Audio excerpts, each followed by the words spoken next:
உறுப்பினரும் சட்டப்பேரவை உறுப்பினருமான பழனியாண்டி இல்ல திருமண விழாவிலே பங்கேற்று மணமக்களை வாழ்த்தி உரையாற்றி அமர்ந்திருக்கக்கூடிய கழகத்தின் முதன்மைச் செயலாளர் மாண்புமிகு அமைச்சர் நேரு அவர்களே, துணை பொதுச் செயலாளர்கள் மாநிலங்களவை உறுப்பினர் திருச்சி சிவா அவர்களே, நாடாளுமன்ற உறுப்பினர் ஆர் ராசா அவர்களே, மாண்புமிகு அமைச்சர் பெருமக்கள் ரகுபதி அவர்களே, அன்பில் மகேஷ் பொய்யாமொழி அவர்களே, கீதா ஜீவன் அவர்களே, சிவசங்கர் அவர்களே, மெய்யநாதன் அவர்களே, நாடாளுமன்ற உறுப்பினர் தம்பி துரை வைகோ அவர்களே, சட்டமன்ற உறுப்பினர்கள் இனிகோ இருதயராஜ் அவர்களே, ஸ்டாலின் குமார் அவர்களே, பூமிநாதன் அவர்களே, காசோ கண்ணன் அவர்களே, பிரபாகரன் அவர்களே, சவுந்தரவண்ணன் அவர்களே, அப்துல் சமத் அவர்களே, மாவட்ட செயலாளர்கள் வைரமணி அவர்களே, காடுவெட்டி தியாகராஜன் அவர்களே, முன்னாள் இந்நாள் சட்டமன்ற உறுப்பினர்களே, சமூக அமைப்புகளை சார்ந்த தலைவர் பெருமக்கள் திரு ஆர் விஸ்வநாதன் அவர்களே, திரு கே செல்வகுமார் அவர்களே, ஒருங்கிணைந்த திருச்சி மாவட்டத்தினுடைய நிர்வாகிகளே, உள்ளாட்சி அமைப்பினுடைய பிரதிநிதிகளே, கழகத்தின் பல்வேறு அணிகளை சார்ந்திருக்கக்கூடிய அமைப்பாளர்களே, துணை அமைப்பாளர்களே, மணக்கோலம் கொண்டிருக்கக்கூடிய மணமக்களே, மணமக்களுடைய உற்றார் உறவினர்களே, பெரியோர்களே, தாய்மார்களே, என் உயிரோடு கலந்திருக்கக்கூடிய தலைவர் கலைஞர் அவர்களின் உயிரினும் உயிரான அன்பு உடன்பிறப்புகளே, உங்கள் அனைவருக்கும் என்னுடைய அன்பான வணக்கம். திருவரங்கம் தொகுதியினுடைய சட்டப்பேரவை உறுப்பினர், நம்முடைய தலைமை கழகத்தினுடைய செயற்குழு உறுப்பினருமான பழனியாண்டி அவர்களுடைய அருமை மகன், இளைய மகன் விஜயபாரதி அவர்களுக்கும் மனிஷா அவர்களுக்கும் என்னுடைய உங்களுடைய அன்பான வாழ்த்துக்களோடு இந்த மணவிழா நிகழ்ச்சியை நிறைவேற்றி வைத்து அதை தொடர்ந்து மணமக்களை வாழ்த்தக்கூடிய ஒரு சிறப்பான வாய்ப்பை நான் பெற்றிருக்கிறேன். அந்த வாய்ப்பை பெற்றமைக்காக நான் மிகுந்த மகிழ்ச்சி அடைகிறேன், பெருமைப்படுகிறேன். திரு பழனியாண்டி அவர்களுக்கும் கழகத்திற்குமான உறவு என்பது இன்று நேற்று ஏற்பட்டதல்ல. 1986 இருந்து அவர் இந்த இயக்கத்தில் தன்னை ஒப்படைத்துக் கொண்டு முதலாக கிளைக்கழகத்தினுடைய செயலாளராக, இயக்கத்தினுடைய ஆணைவராக இருக்கக்கூடிய கிளைக்கழகத்தினுடைய செயலாளராக பொறுப்பேற்று பணியாற்றி, அதை தொடர்ந்து என்னுடைய வாழ்நாளில் பெரும் பகுதியை செலவிட்டு பசி தூக்கம் இவைகளெல்லாம் மறந்து உழைத்து வளர்த்தெடுத்திருக்கக்கூடிய இளைஞர் அணியில் ஒன்றிய அமைப்பாளர் என்ற அந்த பொறுப்பை ஏற்றுக்கொண்டு 1999 2003 வரையில அவர் அந்த கடமையை நிறைவேற்றி தந்திருக்கிறார். அதனுடைய பயனாகத்தான் அவர் ப்ரமோஷன் பெற்று ஒன்றிய செயலாளராகவும் பொறுப்பேற்று பணியாற்றி இருக்கிறார். அதற்கு பின்னால் 2021 நடைபெற்ற சட்டப்பேரவை தேர்தலில் இந்த திருவரங்கம் தொகுதியில வேட்பாளராக நின்று போட்டியிட்டு 20 ஆண்டுகள் கழித்து நம்முடைய கழகத்தின் கோட்டையாக்கி இன்றைக்கு சட்டமன்ற உறுப்பினராக அந்த பொறுப்பை ஏற்று பணியாற்றிக் கொண்டிருக்கிறார். அவரே சொன்னார், நன்றி உரையாற்றுகிற போது குறிப்பிட்டு சொன்னார், அவருடைய திருமணத்தை, பழனியாண்டியனுடைய திருமணத்தை 1993ஆம் ஆண்டு நம்முடைய முத்தமிழறிஞர் தலைவர் கலைஞர் அவர்கள் தான் நடத்தி வைத்திருக்கிறார்கள். அதேபோல் 2010ஆம் ஆண்டு நான் துணை முதலமைச்சராக பொறுப்பேற்றதற்கு பின்னால், துணை முதலமைச்சராக அந்த பொறுப்பேற்று பணியாற்றிய நேரத்தில் அவருடைய சகோதரருக்கு, பழனியாண்டினுடைய சகோதரருக்கு என்னுடைய தலைமையில் திருமணம் நடந்திருக்கிறது. அதற்கு பின்னால் 2021ஆம் ஆண்டு முதலமைச்சராக பொறுப்பேற்றதற்கு பின்னால் பழனியாண்டி அவருடைய மூத்த மகன் திருமணத்தையும் நான் தான் நடத்தி வைத்திருக்கிறேன். இப்போதைய இளைய மகனுக்கும் நான் தான் நடத்தி வைத்திருக்கிறேன். ஆக இந்த வரலாற்றை எல்லாம் பார்க்கிற போது அவருடைய இல்லத்தில் நடைபெறக்கூடிய, இன்னும் நடைபெறவிருக்கக்கூடிய திருமணங்கள் ஏராளமாக இருக்கிறது. அந்த திருமணங்களுக்கு நான் தான் வருவேன் என்ற நம்பிக்கை எனக்கு நிலம்ப இருக்கிறது.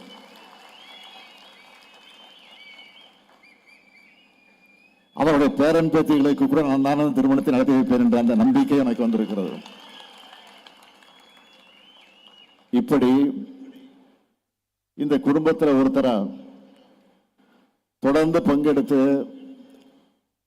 அவருடைய இல்லத்தில் நடைபெறக்கூடிய இந்த நிகழ்ச்சிகளுக்கு உரிமையோடு, உணர்வோடு நான் பங்கேற்று மணமக்களை வாழ்த்த வந்திருக்கிறேன். இப்படியான சகோதர பாச உணர்வோடு தான் 75 ஆண்டு காலமாக இந்த இயக்கத்தை பேரறிஞர் அண்ணா அவர்களும், தொடர்ந்து தலைவர் கலைஞர் அவர்களும், அதற்கு பின்னால் அவருடைய வழியில இப்போது நானும் நடத்தி கொண்டு இருக்கிறேன். நீங்கள் ஒன்று கூர்ந்து கவனிக்கலாம். எப்பொழுதுமே திராவிட முன்னேற்ற கழகத்தை சார்ந்தவர்கள் முன்னோடிகளாக இருந்தாலும், தளபதிகளாக இருந்தாலும், செயல் வீரர்களாக இருந்தாலும், அவர்கள் கழகம் என்று மட்டும் சொல்வது கிடையாது, இயக்கம் என்று கூட அடிக்கடி சொல்வது உண்டு. இயக்கம் என்று சொன்னால் நமக்கு ஓய்வே இல்லை என்பதுதான் இயக்கம். இந்த 75 ஆண்டு காலமும் ஆட்சியில் இருந்தாலும் இல்லை என்று சொன்னாலும், அது தேர்தல் சமயமாக இருந்தாலும் இல்லை என்று சொன்னாலும், எப்பவுமே நம்முடைய இயக்கம் நின்றது கிடையாது. சின்ன சின்ன தடைகளை பார்த்து கூட தேங்கி நின்றுட்டா அது தேக்கம். ஆனால் ஏங்கிக் கொண்டே இருந்தால் அது ஏக்கம். இப்படி சுறுசுறுப்பாக இருக்கிற காரணத்தால் தான் நம்முடைய கட்சி இன்றைக்கும் சீர்கிழமையோடு கம்பீரமாக நடைபெற்றுக் கொண்டிருக்கிறது. நம்மெல்லாம் எவ்வளவு ஆக்டிவா இருக்கணும் உங்களுக்கெல்லாம் நல்லா தெரியும். உதாரணத்துக்கு சொல்லணும்னா, சில மாதங்களாக நான் அறிவாலயத்தில் இருந்து கொண்டு உடன்பிறப்பே வா என்ற தலைப்பின் கீழ் ஒவ்வொரு சட்டமன்ற தொகுதியில் இருக்கக்கூடிய நிர்வாகிகளை எல்லாம் அழைத்து தனித்தனியாக, 1 to 1 என்று சொல்வார்களே, தனித்தனியாக தொகுதி வாரியாக அந்த நிர்வாகிகள் எல்லாம் அழைத்து நேர்காணல் நடத்தி கொண்டிருக்கிறேன், ஆய்வு செய்து கொண்டிருக்கிறேன். அப்படி ஆய்வு செய்கிறத வெளிப்படுத்தக்கூடிய மகிழ்ச்சிய, நம்பிக்கைய, நான் தெம்பா பணியாற்ற எனக்கு அதற்கு ஊக்கமாக வந்து கொண்டிருக்கிறது, இருந்து கொண்டிருக்கிறது. இதுவரையில ஏறக்குறைய ஒரு 80 தொகுதிகளை முடிச்சிருக்கிறேன்.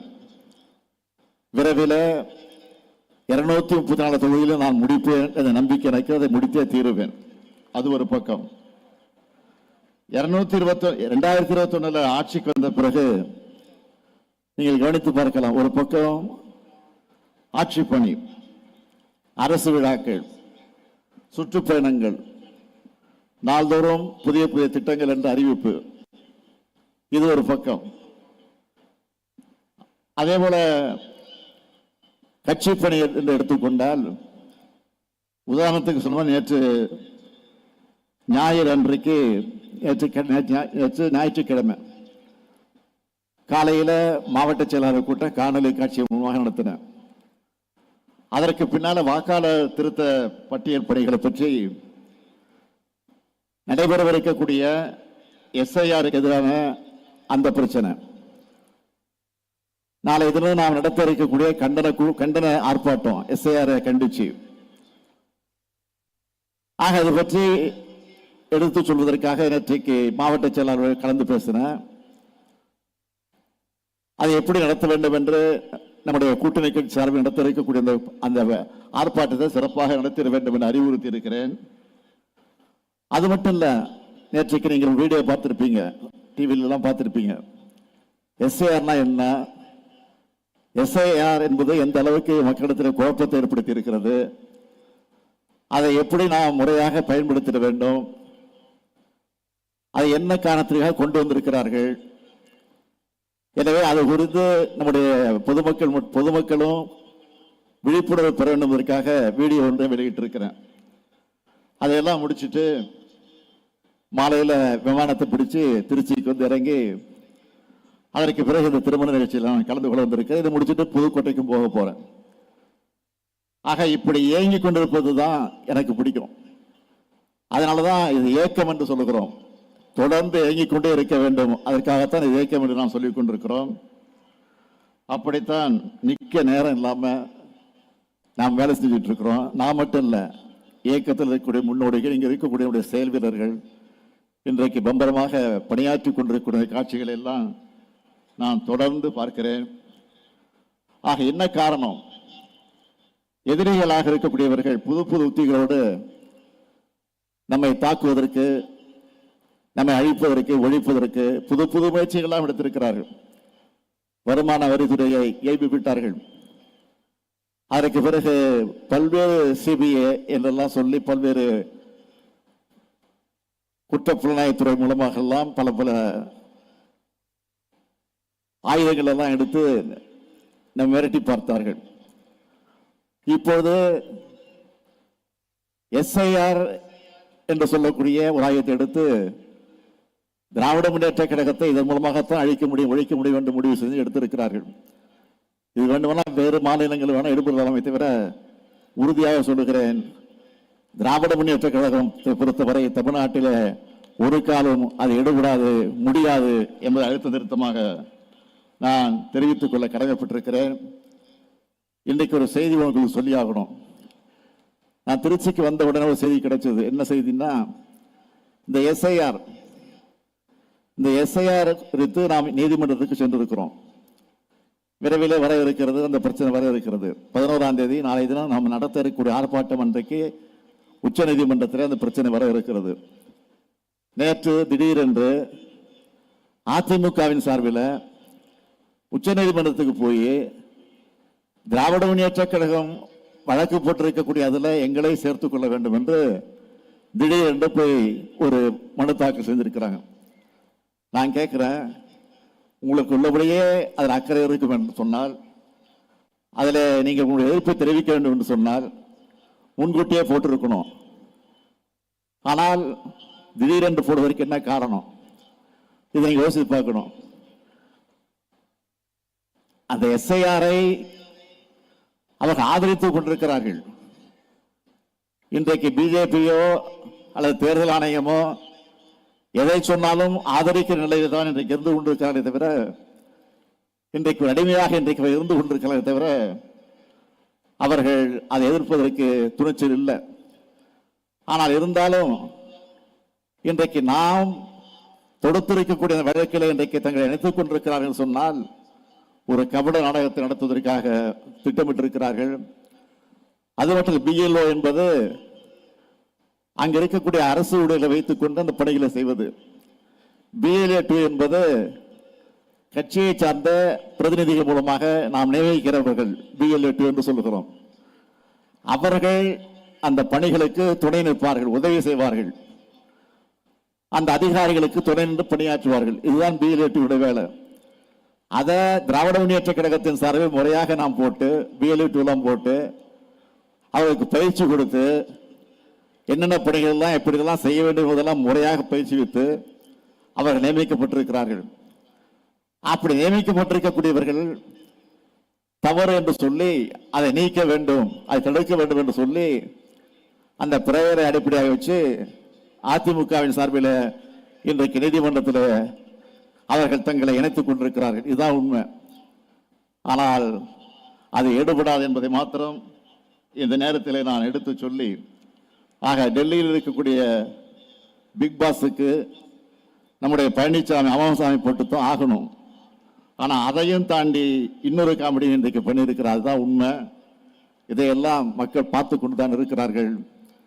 அதே நேரத்தில் வர இருக்கக்கூடிய தேர்தலை ஒட்டி நம்முடைய பழனியாண்டி அவர்களுக்கு நன்றி உரையாற்றி அதற்கு பின்னால் பேசுவதற்கு முன்னாலே இங்கே தேர்தல் நிதியாக ஏறக்குறைய 50 லட்சம் ரூபாயை நிதியாக இங்கே தந்திருக்கிறார்.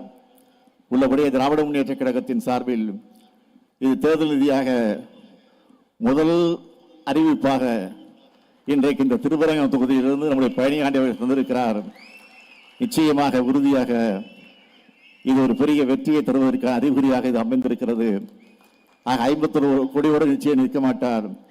தொடர்ந்து இன்னும் நாம் எதிர்பார்க்கக்கூடிய நிதியை அதிகமாக தருவார் என்ற நம்பிக்கை நிரம்ப உண்டு.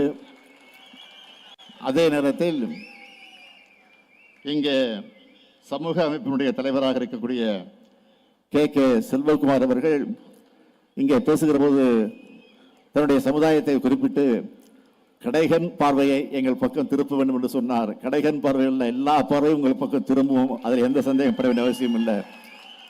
இந்த திராவிட மாடல் ஆட்சியை பொறுத்த வரைக்கும் உறுதியாக தொடக்கத்திலிருந்து நாங்கள் சொல்லுகிறோம், இன்றைக்கும் சொல்லிக் கொண்டிருக்கிறோம். எல்லாருக்கும் எல்லாம், எல்லாருக்கும் எல்லாம் என்கிற தலைப்பில் தான் இந்த ஆட்சி நடந்து கொண்டிருக்கிறது தவிர யாரையும் விட்டுவிட மாட்டோம். இது திராவிட மாடல் ஆட்சி. தந்தை பெரியார், பேரறிஞர் அண்ணா, தலைவர் கலைஞர் வழி நின்று நடைபெற்றுக் கொண்டிருக்கக்கூடிய ஆட்சி இந்த ஆட்சி. ஆக இந்த ஆட்சிக்கு நீங்கள் என்றைக்கு துணை நிற்க வேண்டும் என்று நான் கேட்டுக்கொண்டு இங்கே மகிழ்ச்சி கடலில் மணவிழா கண்டிருக்கக்கூடிய மணமக்களை அன்போடு கேட்டுக்கொள்ள விரும்புவது, உங்களுக்கு பிறக்கக்கூடிய குழந்தைகள் அது ஆணாக இருந்தாலும் பெண்ணாக இருந்தாலும் அழகான தமிழ் பெயர்களை சூட்டுங்கள் என்ற அந்த கோரிக்கையை உரிமையோடு இங்கே எடுத்து வைத்து புரட்சி கவிஞர் பாவேந்தர் எடுத்து வைத்திருக்கக்கூடிய வீட்டிற்கு விளக்காய் நாட்டிற்கு தொண்டர்களாய் மணமக்கள் வாழுங்கள் வாழுங்கள் வாழுங்கள் என்று வாழ்த்தி விடைபெறுகிறேன். நன்றி, வணக்கம். நமது கழக தலைவர் மாண்புமிகு தமிழ்நாடு முதலமைச்சர் அவர்களுக்கு எங்களின் மனமார்ந்த நன்றியினை தெரிவித்துக் கொள்கிறோம். மதிப்பிற்குரிய திருவரங்கம் சட்டமன்ற உறுப்பினர் திரு பழனியாண்டி அவர்களின் இல்ல திருமண விழாவிற்கு தலைமையேற்று உரையை நிகழ்த்தி இருக்கும் நம்முடைய கழக தலைவர் அவர்களுக்கு எங்கள் அனைவரின் மனமார்ந்த நன்றிகள்.